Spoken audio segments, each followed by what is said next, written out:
Herkese merhabalar, kanalıma hoş geldiniz. Bugün sizlerle bu minik mantarlardan yapacağız bakın.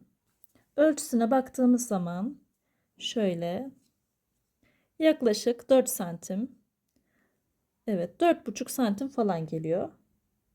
Böyle ölçtüğümüzde. Renk renk yapabilirsiniz. Ben bunu uçan civciv modelinde kullandığım bir mantar oldu. Malzemelerimize baktığımızda pamuklu ip kullandım. Tığımız 2 numara 2 milimlik bir tığ kullanıyoruz. İç dolgusunda boncuk elyaf kullandım. Bir de bu kısımlarını işlemek için iğne kullanıyoruz. Malzemelerimiz bu kadar. Hemen yapımına başlayabiliriz. Evet, beyaz ipimi aldım. İlk olarak sap kısmından başlayacağız. Bu şekilde sihirli halka yaparak başlıyorum. Şöyle ayarlayalım. Evet, ipimi biraz küçültüyorum. Sihirli halkanın ortasını bu şekilde daha kolay örebilmek için. Halkamızın içerisine 6 tane sık iğne yapıyoruz. Şöyle battım. Tığımda 2 tane ilmeğim oluyor. Bu ikisini birden çekiyorum. Bir sık iğne yaptık. Bunu 6'ya tamamlıyoruz. Şöyle ikinci sık iğnemiz, üçüncü, 4, 5 ve 6 tane sık iğne yaptım bakın bu şekilde.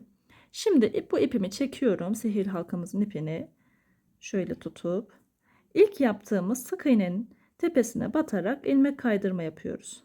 Bakın burası ilk yaptığımız sık iğnemiz. Buranın bu şekilde iki dalından, iki lobundan birden batarak ilmek kaydırma yapıyorum. Yani böyle tutup direkt çekiyorum. Bir tane zincir çekiyoruz. Ve şimdi şu ortadaki boşluğumuzu kapatıyoruz. Sihirli halkamızın ortasındaki boşluğu tamamen kapattık bakın. İkinci sıramıza geçtik. Burada bir tek bir çift yaparak ilerliyoruz. Yani zincirimizin olduğu yerden batarak başlıyoruz bakın. Hemen buradan batıyorum. Buraya bir tane sık iğne yapıyorum. Yan tarafa geçiyorum. Aynı yere 2 tane sık iğne yapıyorum. 1, aynı yere 2. Yan tarafa bir sık iğne yapıyorum. Bunun yanına aynı yere 2 tane sık iğne yapıyorum. 1, aynı yere 2. Bir tane sık iğne yapıyorum. Bir tek yaptık yani. Yan tarafa da aynı yere 2 tane. Bu da çift oluyor. Aynı yere 2 tane yaptığımız için. Evet, şimdi sıramızı bitirdik. İlk yaptığımız sık iğnenin tepesine batıyoruz. İlmek kaydırma yapıp bir tane zincir çekiyoruz. Böyle bakın. Şu örgün biraz şöyle katlıyorum. Sihirli halkamızın bu uzun kalan ipini kesebiliriz. Daha kolay örebilmek için. Sonrasında 3. sıramızda bütün ilmeklerin üzerlerine birer tane sık iğne yapıyoruz. 9 sık iğne yapıp geliyoruz yani. Yapalım. 1, 2, 3, 4, 5, 6, 7, 8 ve 9. Yine ilk yaptığımız sık iğnenin tepesine batacağız. Bakın onu da şöyle göstereyim. Şöyle burası. Zaten zincir çekerek devam ettiğimiz için ilk sık iğnemiz belli oluyor. Şöyle bir tane zincir çekiyorum. 4. sıramıza geçtik. Burada bir tek bir eksilt yaparak ilerliyoruz. Yine zincir yaptığım yerden batarak başladım. Bir tane sık iğne yaptım. Bakın. Şimdi eksiltme yapacağız. Eksiltmemizi de nasıl yapıyoruz? Bu şekilde sık iğnemizin 2 tane lobu var. Bir bize bakan taraf, bir tane de arka tarafa bakan taraf. Biz bize bakan ilmeklerinden batıyoruz. Bakın bunu aldım, çekmeden tutuyorum.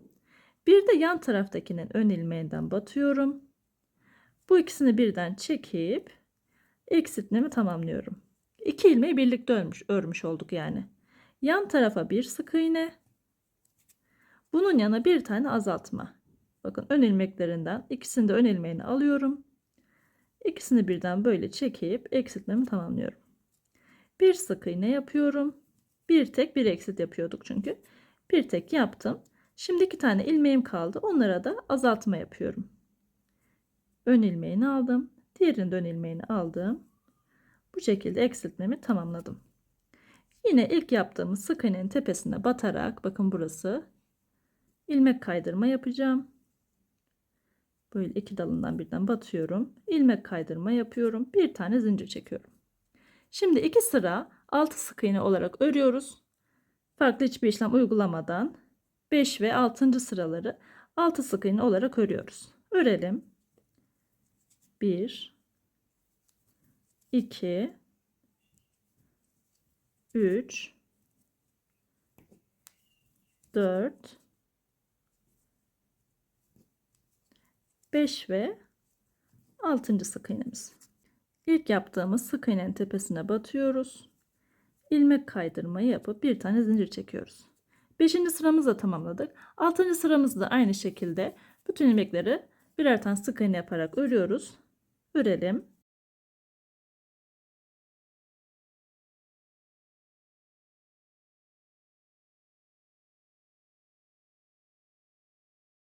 Evet.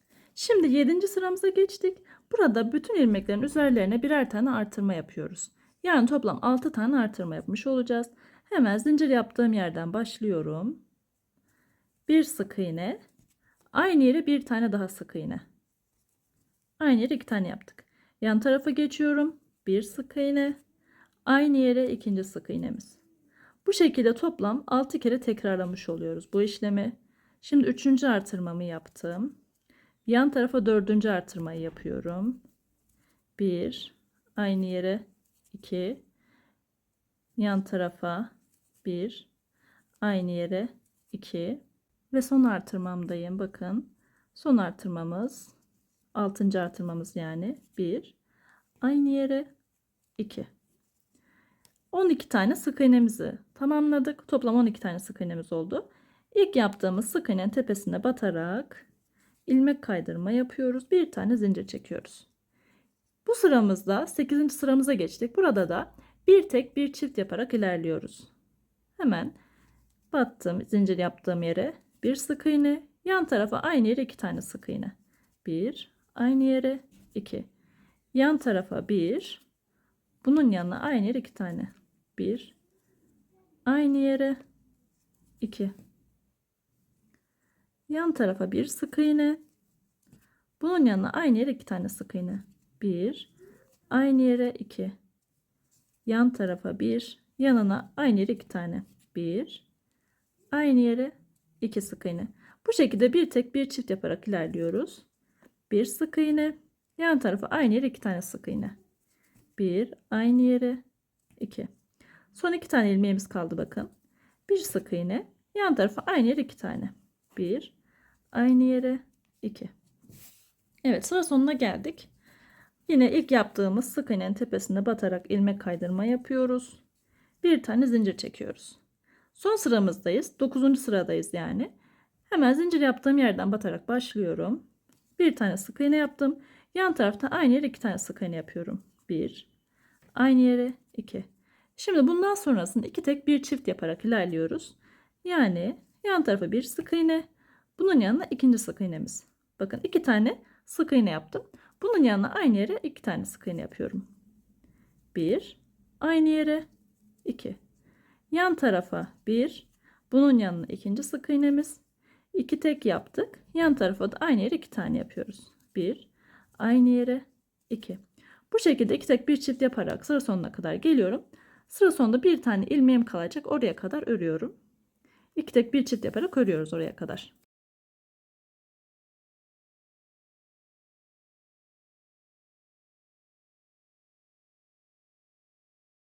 Bakın son bir tane ilmeğim kaldı. Bunun da üzerine bir tane sık iğne yapıyorum.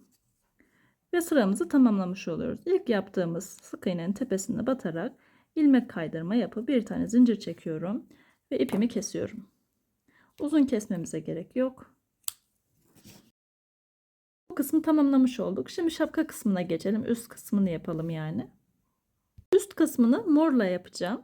Hemen sihirli halka yaparak başlıyorum. Mor bir mantar yapacağız sizinle. Böyle ipimi çektim. Halkamızın ortasını biraz küçülttük. İçine 6 tane sık iğne yapıyorum. 1 2 3 4 5 ve 6. Şu ipimi çekiyorum. Halkamızın ortasını küçültüyoruz. İlk yaptığımız sık iğnenin tepesine batarak ilmek kaydırma yapıyoruz. Battım. İpimi direkt çekiyorum. Bir tane zincir çekiyorum.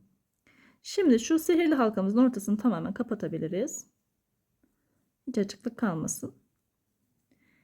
Evet.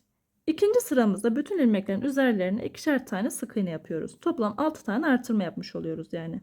Zincir yaptığım yerden başlıyorum. Bir sık iğne, aynı yere ikinci sık iğne. Şöyle 2. Yan tarafa geçiyorum. Bir sık iğne, aynı yere ikinci. 2 artırma yaptık. Şimdi üçüncü yapıyorum. 1, aynı yere 2. Dördüncü artırmamızı yapıyoruz.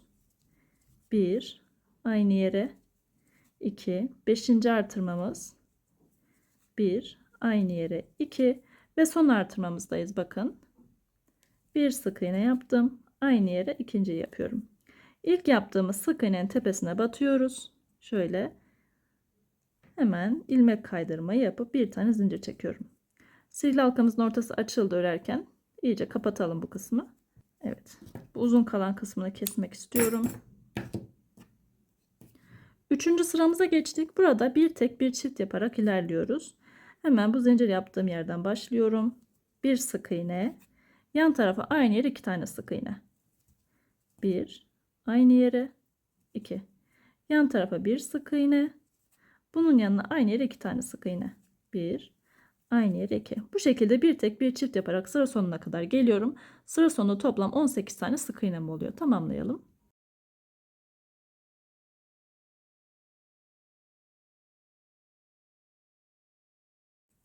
Evet, 3 sıramızı tamamladık. 4. sıramızdayız. Bu sırada bütün ilmeklerin üzerlerine birer tane sık iğne yaparak örüyoruz. Toplam 18 tane sık iğne yapıp geliyoruz yani 4. sıramızda. Tamamlayıp gelelim. Evet, 5. sıramıza geçtik. Bakın böyle tamamladık 4 sıramızı da. 5.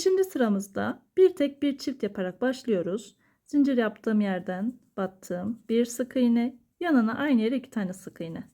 1, aynı yere 2. Şimdi 2 tek bir çift yaparak ilerleyeceğiz. Yan tarafa bir sık iğne, bunun yanına ikinci sık iğne. Bunların yanına da aynı yere 2 tane sık iğne yapıyorum. 1, aynı yere 2. 2 tek bir çift yaptım yani. Yan tarafa bir sık iğne, bunun yanına ikinci sık iğne. Bunun yanına da aynı yere 2 tane sık iğne. 1, aynı yere 2. Bu şekilde 2 tek bir çift yaparak sıra sonuna kadar geliyorum. Sıra sonunda şöyle bir tane ilmeğimiz kalıyor. Sondaki ilmeğimiz kalacak. Oraya kadar örüp gelelim. Evet, bakın son bir tane ilmeğim kaldı. Oraya da bir tane sık iğne yapıyorum. Ve ilk yaptığımız sık iğnenin tepesine batıp ilmek kaydırma yapıyoruz. Bir tane zincir çekiyoruz. Evet. Şimdi bu sıramızı da bitirdik. 6. sıramıza geçtik. 6. sırada bütün ilmeklerin üzerlerine birer tane sık iğne yapıyoruz. Farklı hiçbir işlem uygulamadan hepsinin üzerine birer tane sık iğne yaparak toplam 24 tane sık iğne yapıp geliyoruz. Evet, tamamladım. Bakın bu şekilde. Burada ipimi kesmiyorum. Bunu bir kenarda bekleteceğim şimdilik. Sonrasında bu beyaz kısmımızın şu iç kısmına bir miktar elyaf doldurdum. Bakın bu şekilde. Hemen biraz daha koyalım hatta. Burada elyaf cımbızınız yoksa makasla da koyabilirsiniz. Makas da yeterli geliyor. Ya makasla da konulabiliyor. Bu şekilde fazla gelen kısmı alalım. Evet. Şimdi bu kısmı da doldurduktan sonra iki parçayı birleştireceğiz. Hemen diğer parçamızı alıyoruz. Bu şekilde bakın tutuyorum. İki parçayı. Bunun bu kısmı bize bakıyor. Bunun da düz kısmı bu şekilde öreceğiz. İpimizi kesmemiştik zaten. Hemen şöyle tutalım. Burada şu beyaz ipi de yürütmek istiyorum. O yüzden onun olduğu yerden başlayacağım. Böyle ikisi karşılıklı denk gelecek şekilde tutuyorum. Burada zincir yaptığım yerin hemen dibinden battım. Karşı tarafa da aynı şekilde iki lobundan birden alarak sık iğnenin batıyorum. Ve sık iğne örüyorum. Yan taraftaki ilmeğimize batıyoruz. Karşı tarafında aynı şekilde battık. Sık iğne yapıyoruz. Burada ilmekleri karşılıklı ilmekleri kaçırmayalım. Bir ilmek bile atlamayalım. O zaman sayımız tutmaz. Orada boşluk kalır. Tam karşılıklı denk gelecek şekilde iki ilmeği de karşılıklı denk gelecek şekilde batıyorum. Bu şekilde bakın hepsini teker teker sık iğne yaparak birleştiriyorum. Böyle. Nereye kadar yapalım? Şurada bir miktar açıklık bırakalım. Elyafla dolduracağız çünkü bu kısmı da. Bu kadar bir açıklık yapana kadar sık iğnelerle örüp gelelim. Evet bakın bu kısma kadar ördüm. Burada bir miktar açıklık bıraktım. Şimdi hemen elyafımı alıyorum ve bu kısmı elyafla dolduruyorum.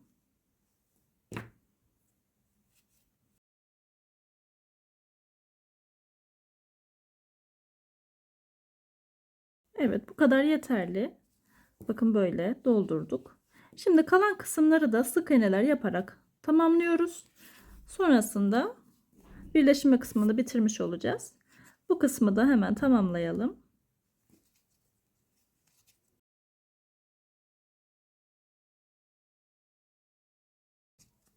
İlk yaptığım sık iğnenin tepesine batıyorum. İlmek kaydırma yapıp bir tane zincir çekiyorum ve ipimi kesiyorum. Uzun kesmemize gerek yok çok fazla. Sonrasında bu ipimi bakın şöyle içeri gizleyeceğim. İlk olarak bir buradan aldım. Böyle. Sonrasında bu kısma gizlemek istiyorum.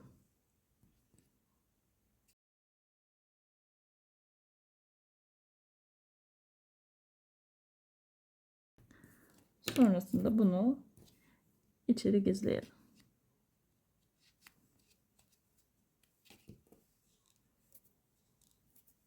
Evet.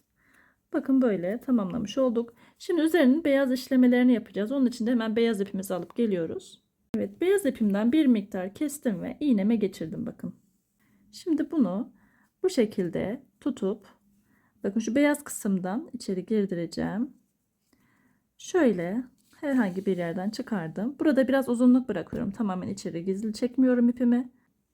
Sonra çıktığım yerden bakın iğnemi çıkardığım yerden bir alt sıraya bir sık iğne altına ya bir sıra altına diyeyim batıyorum. Yan tarafta bir yerden çıkartıyorum. Bakın böyle oluşmuş olacak. Tek tek gelişi güzel fark etmez. Böyle işlemeler yapıyoruz. Birer sık iğne boşluklarla işliyoruz. Böyle. Çok çekersek şöyle iğneyle düzeltebiliriz. Bakın bir sık iğne üzerine batıyorum. Böyle. İstediğimiz aralıkta, istediğimiz yoğunlukta böyle işlemeler yapıyoruz üzerine.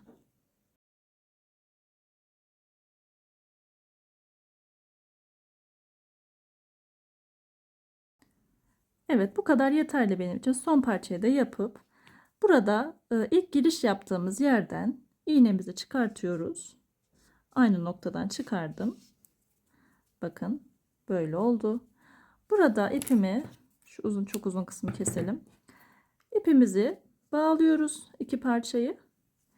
Oraya iyice sabitlemiş oluyoruz. Düğüm atalım böyle iki tane düğüm attım. Şu içeri gitti biraz. Bunu böyle çekerek düzeltiyorum. Böyle. Sonrasında bunun iplerimizin uzun kalan kısımlarını kesiyoruz. Sonrasında içeri gizliyoruz.